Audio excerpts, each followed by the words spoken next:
everyone, welcome to Romance Book Monsters. It's your girl Lollipop here with Kitty Boom. How's it going? And today we are reviewing Hooked, which is part of the Served MC line by Cee Bowerman. This is book 2. We have already reviewed book 1, that was Boss, which we really enjoyed. And this particular line is one that is in collaboration with another author, but she's writing her own separate line, but they're in the same universe and there's 2 different MC groups. So it's actually quite interesting keeping everybody together. but yeah, so Hook, known for his right hook, because that's how he ended up in jail, by beating these guys to death who was in the process of trying to rape and hurt a woman in an alley. So because the same thing happened to his mother, but nobody saved her and she passed away, he kind of snapped, which because of this situation is why he ended up with manslaughter and not murder. And also he was also an up and coming boxer at the time as well. So he was trained to use them hands. So he got them good and they deserved it out here, you know, committing crimes and stuff. But I enjoyed the book. I thought it was good. My only problem is I feel like we don't know enough. Like the only thing they managed to give us. Now, sidebar, I love Paula. Paula was awesome. I love her. Her character was amazing. I love the whole mafia princess backstory and all of that jazz. I loved it. I love that she was a genius. I love that she was a doctor. I loved it. I love that she's into crafts and what she's doing now is making t-shirts and jewelry and all that stuff. I love it. But the only thing I feel like I've gotten from the book is another piece, very small piece of the criminal pie. Because remember, in the first book, we found out that, you know, they wanted the food trucks to push their merchandise or to transport their merchandise, I should say. And then we found out, you know, they were also going after protection money. And then we found out in the second book about the high schoolers and the kids doing drugs and buying drugs and selling drugs. And then in this book, we found out that, which is the third book, that they want to use crafters to ship their stuff. They want to use their labels. They want to use their, you know, basically their business identity to ship stuff at no risk to them, basically. Because it's that other business that people would go to jail if they're caught, basically, because they're the ones transporting drugs across state lines. So I'm finding out more about how this business is pervasive and making money. But I ain't found out nothing about none of the people who potentially could be in charge. So I'm just sitting here like, are we going to get a hint? Can we even get a hint that maybe it's, you know, somebody who lives in town, lives outside of town, maybe a politician? Can I get some? So, I got no idea. So that's like my biggest irk and gripe about the book. I don't know about you, Kitty. What are your thoughts?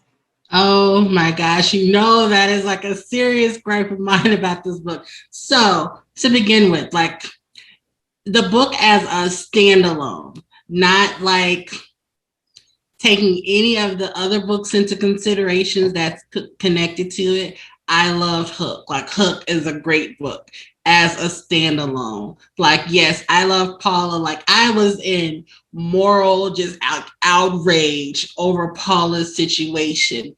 Like, so Paula she was like a mafia princess, like you said. And her parents, well, her father specifically, like arranged her marriage when she was like 12, 13 years old. She was going to marry the son of like another mafia family. And so when she became of age, like she married this guy and his father was super abusive to his mother. So like now she's like in this really bad abusive relationship and she has a child with him. And she knows that she can't leave him because if she leaves him, they'll deny access to her son. So when her son turns 18, like a few days after he abuses her, she checks herself into the hospital and she, you know, files charges against him and all of that. So both families basically ostracize her. She has to like fake her death and give up her whole life, and she can't stay in New York City anymore. She has to leave. And I'm like, how dare you? How dare you be like, oh, I'm sorry. Yes, abused me. It's fine. He like went to the police.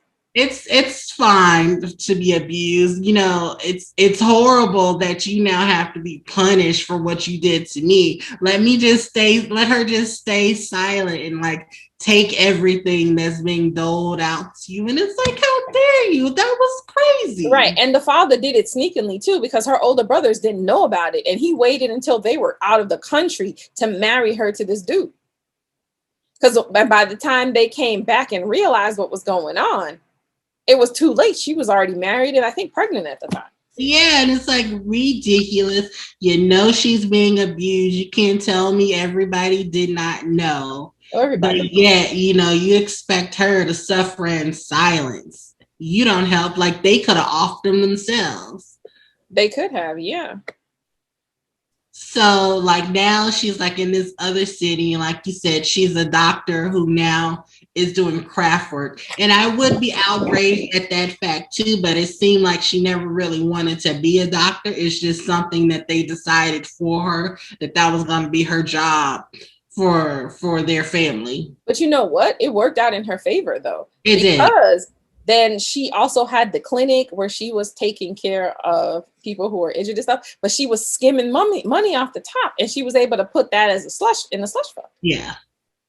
So it actually worked out really beneficial to her. But let's talk about Tanya. Who? Tanya. The tiger. Oh, yes. I about died. Remember when she first met Tanya? She was asleep in the bed and she was thought that it was Hook behind her, cuddling her. And it was the daggone cat. But you have to describe like how she became like in board with Tanya. So from the first book, Boss, which we did review, you know, that, you know, they got rid of this guy that was attacking Jennifer. So now Hook has taken it upon himself to keep an eye on Paula to make sure she doesn't run to the police or anybody and tell them. So like Paula is sleeping at Hook's house, and Hook failed to tell her that he has a pet tiger, like a real tiger from the zoo. No, the tiger was never in the zoo, remember? It was never in the tiger. Zoo. That was from a tiger, yes. Which was already declawed and defanged. Let's remember that. And just picture, you're sleeping in some man's bed. And you feel warm and toasty. You're like, oh, this man must be cuddling you up.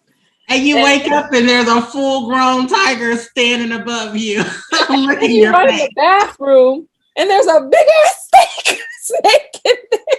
Wasn't it like a yellow pipe? She went to go use the bathroom, so she didn't even have time to pull her shorts up. And she screams and falls and knocks herself out. So she's running from the tiger. She's running from the snake. My gosh, she should have popped Hook. Well, she should have hit him dead in his face. Because he was like, oh, the snake normally has to run in the house, so I put her in the bathroom. But you put her in the bathroom attached to the bedroom. That's not. Oh my gosh. Why did you put her in the hall bathroom where nobody go? And you know, I wish somebody would have told us the story of how Hook became a veterinarian when he was like a boxer before he went into prison. Right. They never did mention that. When did he go to school to become a vet? After he got out of jail, probably. Where did he get the money from? Pops. I don't think Pops. You think Pops has that kind of money? I think Pops has that kind of money. I don't think veterinarian school is that expensive. It's the same like as going to be a doctor. Okay, but put it this way. We all know Pops got connections, right? He does. You don't think he could have pulled some strings to get him some scholarships and stuff like that? I mean, that's possible. Because, I mean, as a person that was a felon, I don't think he qualified for federal aid. He doesn't qualify for government aid. Right. It has nothing to do with school aid. That's true. I wish she would have mentioned that. Like, how did Hook become a vet? Because, you know, the rest of his crew, like, who were like really successful, they had, you know, careers that's really not like depending on like being like accepted or applying to anything. It's like, you know, things you can accomplish like on your own with a bad criminal background. Listen, if they can get Boss's murder charge expunged, they can get Hook into school. But, you know, kind of a really like a personal thing. That was like something right there in that town. It doesn't. Well, who told you the school wasn't in the town? You forget they're kidnapping college girls. They are in town. That is true. So the town does have a college. At least a college, if not a university, or both. Yeah. Okay. I hope she addresses that in a later on book. But yes, if it was like a standalone book, because I feel like in each of these books, like the reader like knows more than what the people in the book actually know, because they don't know who was doing that mail thing. But remember, like the guy approached her to get her to mail stuff for him, and she has a picture of him and like a description of what went down, but that information is like never given during the book. Yes, I did notice that. So even though after she was getting her mail stolen and she got her labels stolen, she never said, oh, yeah. Yeah, I was wondering about that too as I was reading it, because I was waiting for it to come up. So the main dings I have on the story all have to do with the interwoven mystery from all the books. But as you said, as a standalone, the book is, I loved it. If it was just a self-contained story, I loved it. But I just feel that we're not getting enough. Like, if in estimate she's doing 5 books, well, she's already done 2, and we ain't learned nothing. You know, I hate to say it. I love Cee Bowerman, and I like these books as a standalone, but I think maybe as a collaboration, and I'm going to wait a couple more books to see, and we'll see if this is confirmed later on down the road. Maybe this was more bite off more than they can chew type situation. Right. Because in my mind,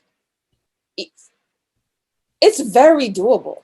Very doable. And I do feel that if it's, depending on how many books it is, say it's 5 books, right? And each author does 5 books, right? We know this is a huge operation. It is multifaceted. We should at least get two guys, and I mean 2 main guys. I mean, like the person, I mean, obviously the last book, you're going to get the person in charge of everybody, but he got to have his lieutenants, right? Why can't we be getting the lieutenants? You know what? Like before, like this book, I thought it was like some big like syndicate behind it.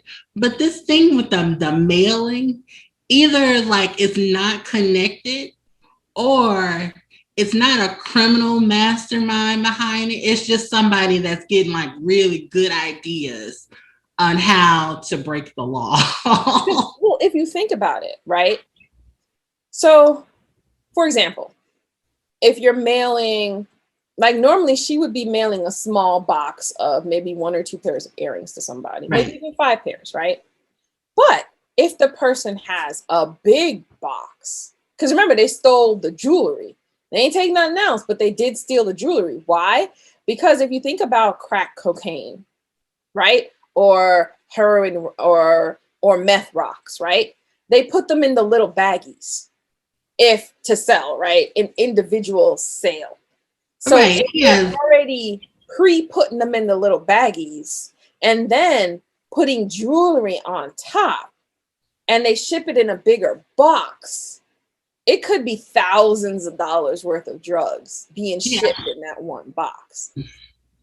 Because And I'd be interested to know, like, what are they sending back? Like, are they sending money back?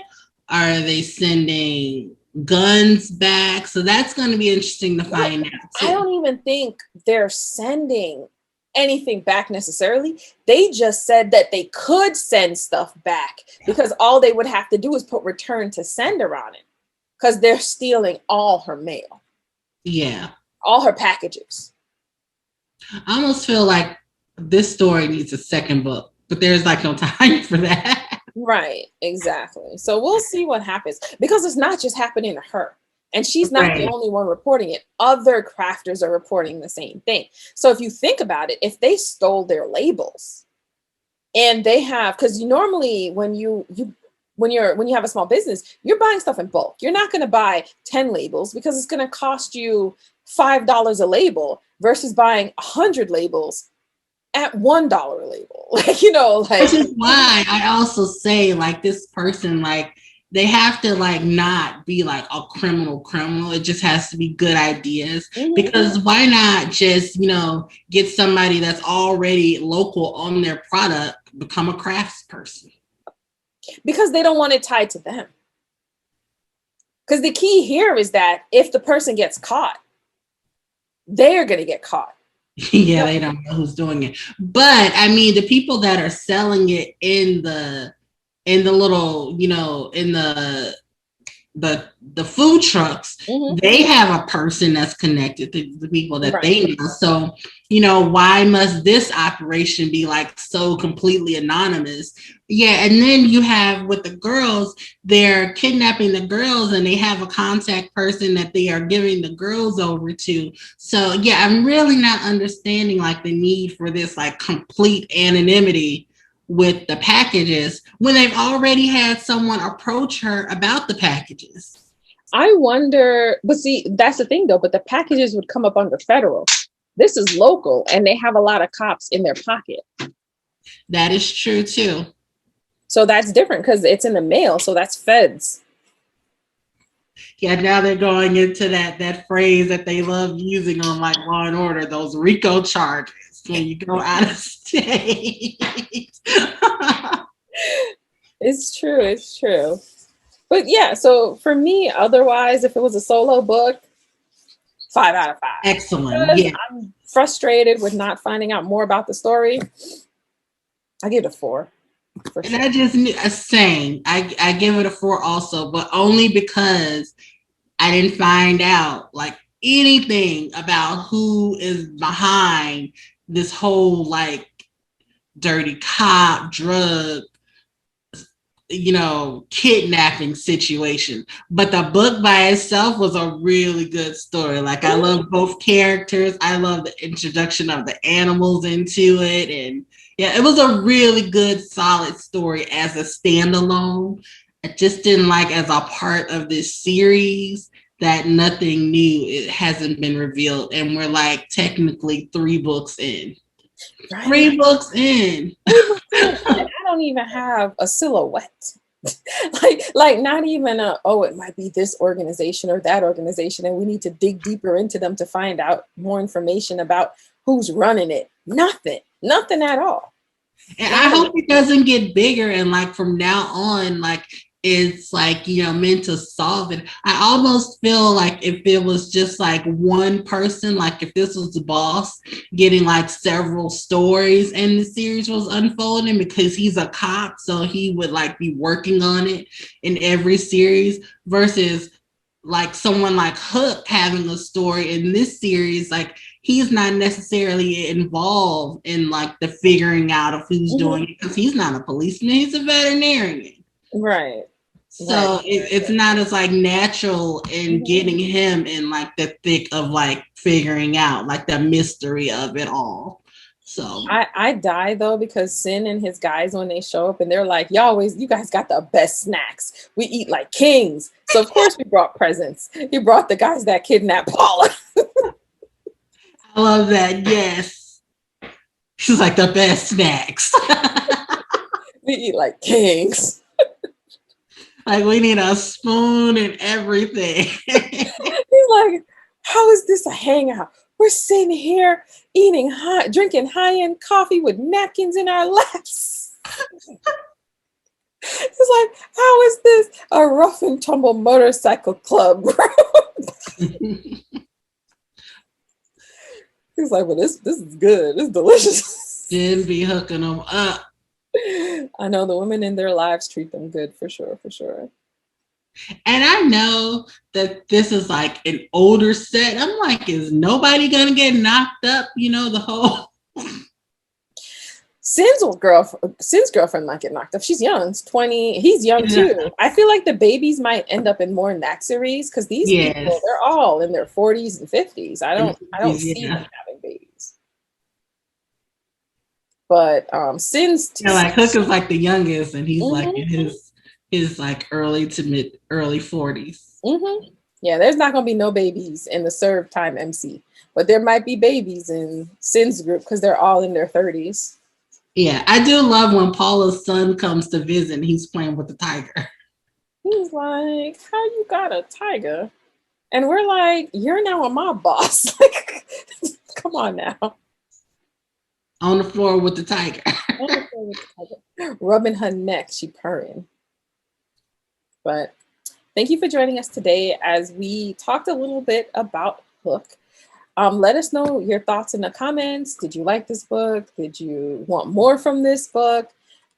Definitely share. You read Cee Bowerman books? What did you think about them? Have you read similar books? Let us know. Yes, because if you found a similar author to her, I'm ready for those books. So definitely let us know. Well, thank you for joining us, and we'll talk to you soon. See ya.